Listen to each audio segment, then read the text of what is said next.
Broadcasting live from Houston, Texas, and around the world. TV host, best-selling author, and radio personality Brad Gilmore brings you a collection of conversations with stars from movies. Matthew McConaughey. Brad Gilmore. Mark Wahlberg. Hey, how are you? The one and only Sydney Sweeney joins us. Sydney, how are you? I'm good, thank you. How are you? Tom Hanks and Robin Wright in my favorite movie of the year. Guys, thanks so much for joining the show. Oh, thank you. Well, thank you. Jessica Alba and Lizzie Mathis. Ladies, thank you so much for joining me. Thank you. Kevin Costner joins us. Thank you so much. Thank you.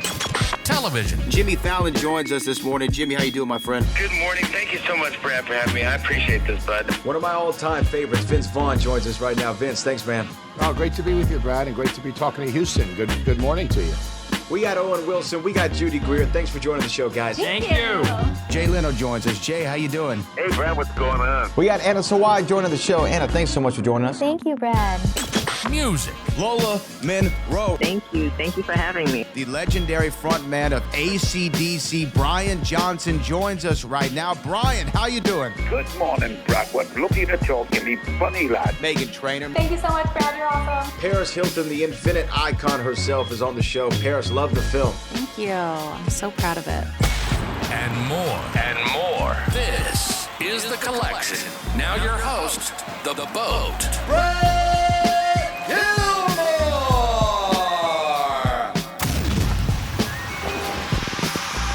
The man who's joining me, look, I should be playing some Willie Hutch to really bring this guy in the right way. He's the host of the I Am Rapaport Stereo podcast. You've seen him in so many movies, including True Romance, The Sixth Day, The Heat, Copland. I could go on and on. He's one of the best, and he's actually going to be in the Spokane Comedy Club Thursday through Saturday this week. So if you're listening in that area, make sure you go support him. He is the one and only Michael Rapaport. Mike, how you doing, brother? I'm doing good. I appreciate you having me on, and yeah, I would love some Willie Hutch, but I appreciate you having me on today. Hey, man, look, I'm a big fan of yours, obviously. I have been for a long time, and you've kind of always figured out how to evolve your career. You've done so many things, whether it's just what you've done in movies, now what you do in comedy, podcast, your work with the big three. You've kind of all in the Traitors. You found your way to just kind of do the things that it seems like you actually like to do, and that's probably the best way to do a career. That's totally true, and I appreciate that. I love all the things that I've done. Some of them are good, some of them aren't good, but I always feel like, my intention is to try to do the best I can. My intention is to always put on a good show, give a good performance. I love, doing the podcast. I loved doing this season of Traitors. I'm such a fan of that show, and I love, how much people love, hate, get frustrated by it. The response has been crazy, but yeah, I mean, I'm very lucky, and I still don't feel like I have a real job. I feel like everything I do is just a blessing. Well, man, you talked about Traitors, and this is a show, hosted by Oncoming, of course, and this is a show that I guess over the last 2 years has become, I think it's literally my timeline is Traitors and Love Island. Like, those are like the only shows that I think they're on television anymore. And that's funny. Well, it's true, bro. It's true. That's all I see in my algorithm. What is it about Traitors that attracted you, though?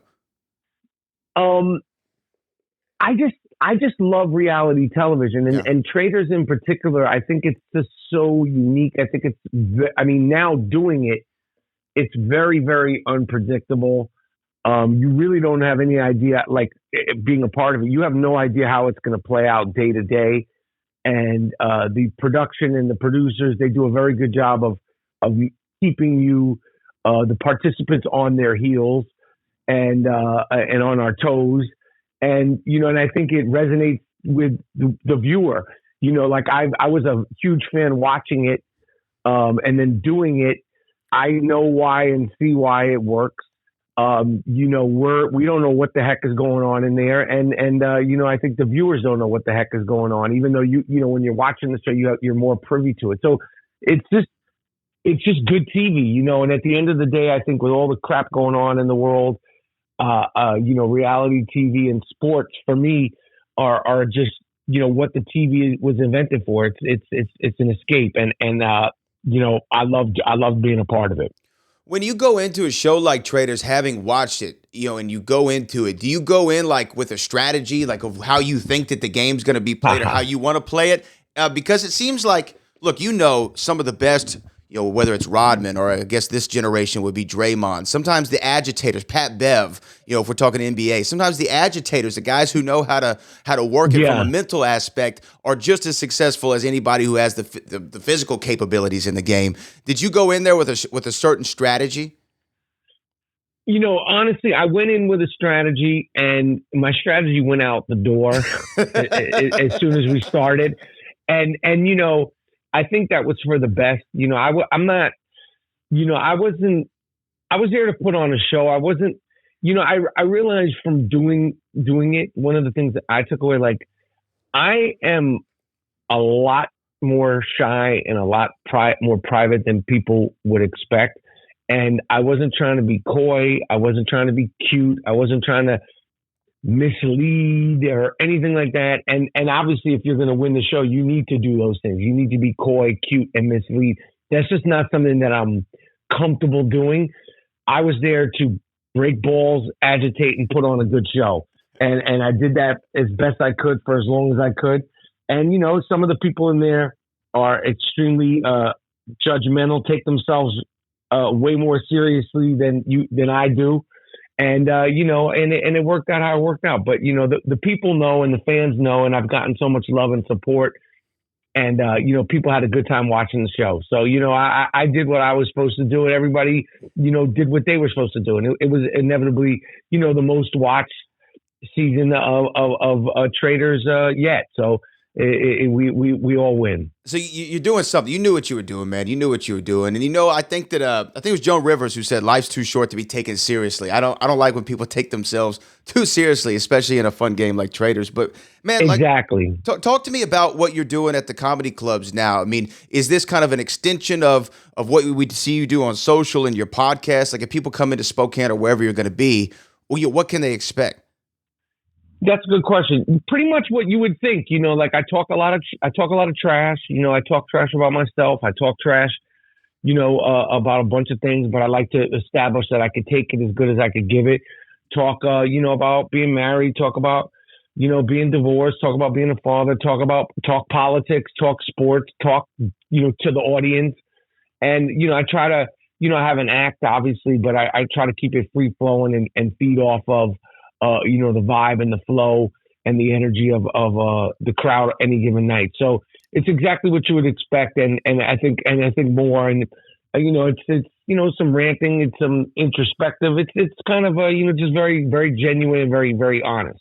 Well, what I've always loved about what you do, whether it be on your podcast or what I see on social, and I'm sure what I would see, like, as you just explained at the comedy show, is, man, like, I know that you're going to have an opinion on something, right? And I love that you have a perspective and a point of view. So if you don't mind, can I bounce a couple of topics off you and you just tell me what your gut reaction is? Okay, let's go. What do we think about Bam Adebayo's 83 points? Do we put it in the same level as the Kobe game, or because of the free throws and the way they're playing in that fourth quarter, do we not acknowledge it? At the end of the day, it's 83 points. Was it messy? Was it contrived? Yes. But at the end of the day, it's 83 points in an NBA game. Do I think it was the Heat culture and everything they sort of preach? No. But Bam is loved by all the players in the league. He's a workman. He's a Timberland boot. Hard-nosed player. And I think that, the scrutiny on it needs to be, move on. There is a lot of problems with the NBA this time of year with the tanking and all this. And I think, it's almost like what you said about Traitors. We were talking about Traitors and people having opinions. With NBA, every single person thinks they're Marv Albert. Every single person thinks they're Shaq, Kenny, and Charles. So everybody's got opinion. Podcasts are like, buttholes. Everybody's got one. So I think it's a little bit out of control. But, is it Kobe's thing? No. But he doesn't deserve to be scrutinized because he's a good guy. Bam. For everybody says that. He's a good guy in the way he plays. and the way he carries himself is all class. So I don't have no problem with it. Yeah, I didn't really have an issue either. I think people were making, like, I understand it wasn't the same as the Kobe game, but it's still 83 points, like you said. Do you have any opinion on the Chalamet and the Oscars race? We had the Academy Awards this last weekend. Michael B. Jordan wins. What do you think of that whole thing? Well, listen, this isn't sports. This is subjective. Right. And traditionally, the Best Actor and Best Actress award is given. There are some, I would say, political aspects to it. I personally think my favorite performance, he didn't even get nominated. I don't know why he didn't get nominated, but The Rock in Smashing Machine. Yeah. Thought he was, I thought, and listen, I love all these guys. I respect all the performances. Chalamet was great. Michael B. Jordan was great, but I don't know how The Rock didn't get even nominated. So many things, that fall into who's going to win that award, and the political, and I don't mean like politics, but I just think like, they're building movie stars and all that stuff. And, everybody loves Michael B. Jordan. Everybody loves Chalamet. They're both young. They're both going to get nominated many times. They're going to win and they're going to lose. It ain't that important. They both won. The fact that they're both kicking butt at this age and sort of, this new generation of stars, they're killing it. I don't think Chalamet's thinking twice about it, and I don't think Michael Jordan will be thinking twice about it. And he'll be thinking about what he's going to do next. I think it's not as important as people think. It ain't an NBA championship. It's an Oscar. You get it, you win it, and then you move on. See, look, this is the common sense that we need and we expect from people like Michael Rapaport to set the record straight, let the people know what time it is, man. Look, if I had more time with you, I'd go down the list. I wanted to talk to you about hip-hop and movies and all that, but we'll have to save that for another time. I know you're a busy, man. Make sure you check them out in the Spokane Comedy Club this weekend. And, man, I really appreciate your time, Mike. Yeah, I appreciate this. I appreciate the interview and the insight. And, yeah, I'll come back anytime you want. All right, sounds good, Mike. Have a good one, brother. Thank you.